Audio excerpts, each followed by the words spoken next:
Guillaume Chevrollier, à vous, chers collègues. Merci, Monsieur le Président, Madame la Ministre. Les agriculteurs de mon département de la Mayenne m'ont fait part de leur incompréhension sur les techniques de calcul des pourcentages de prairies permanentes. En effet, le ministère a diffusé des pourcentages sans fournir les données ayant servi au calcul. En l'état, les documents sont incompréhensibles. La profession demande donc une réelle transparence sur les données utilisées pour les bases de calcul, avec leur publication pour les années 2019 à 2023. L'objectif est de trouver des solutions avec les services de l'État pour répondre aux attentes de la politique agricole commune avec ces fameuses BCAE, bonnes conditions agricoles environnementales.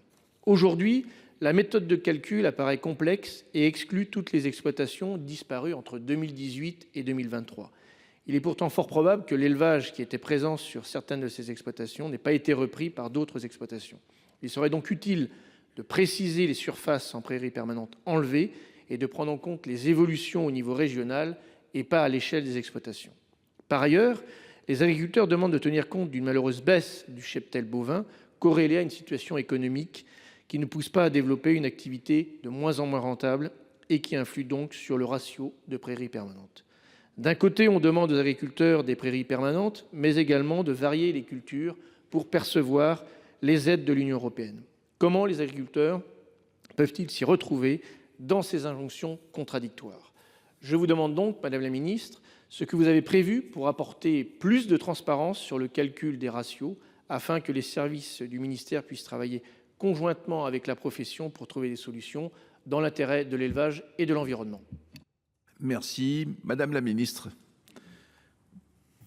Merci, Monsieur le Président, Mesdames et Messieurs les sénateurs, Monsieur le sénateur Chevrollier. Ce sujet relativement technique du calcul des ratios de prairies permanentes utilisés pour l'application de la BCAE dans le cadre de la conditionnalité des aides de la politique agricole commune est effectivement très important pour les agriculteurs. J'ai eu l'occasion de le voir pendant plusieurs déplacements. Comme vous le savez, la réglementation européenne prévoit que le maintien des prairies permanentes soit vérifié par la comparaison d'un ratio annuel de prairies permanentes par rapport à un ratio de référence établi sur la campagne 2018. La France a fait le choix de calculer ce ratio au niveau régional. Cela est issu d'une concertation avec les organisations professionnelles agricoles. Ces modalités de calcul ont été critiquées par les éleveurs car elles étaient trop rigides. Vous l'indiquez dans votre propos, une grande partie des pertes de prairies permanentes est en effet due à la déprise, je dirais, naturelle ou spontanée de l'élevage.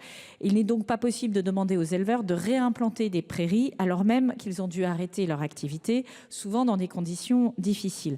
C'est pour cela que nous avons porté une demande de simplification auprès de la Commission européenne en janvier dernier, demande de simplification qui a été entendue et qui a fait l'objet de décisions toutes récentes. La Commission nous a donné raison et la réglementation a été ajustée au niveau européen pour permettre de déduire du ratio de référence les prairies qui étaient présentes en 2018 et qui depuis ont été converties ou sont sorties de la politique agricole commune en lien avec la déprise de l'élevage. Donc ça, c'est une réponse à partie de votre question. Oui, on prend bien en compte la déprise de l'élevage dans le calcul des ratios. Il s'agit d'une mesure de justice qui permet de maintenir les prairies permanentes lorsque leur disparition n'est pas due à la disparition d'une activité.